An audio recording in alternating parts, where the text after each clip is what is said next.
இருந்துச்சுன்னா இந்த லிங்கத்தை வந்து வாங்கி வைக்கிறாங்க.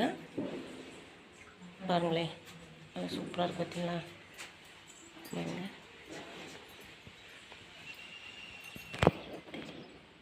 தெரியுதுமா? இங்கே பாருங்க, பார்க்கவே இவ்வளோ அழகாக இருக்குது பார்த்தீங்களா? இது ஒரு சின்ன ஒரு வந்து குகை மாதிரி அமைச்சிருக்காங்க சிவனுக்கு கீழே. இங்கே பாருங்கள், எல்லாமே வந்து வேண்டுதல் மூலியமாக நிறைவேறதுனால இதை வந்து வாங்கி வச்சுருக்காங்க.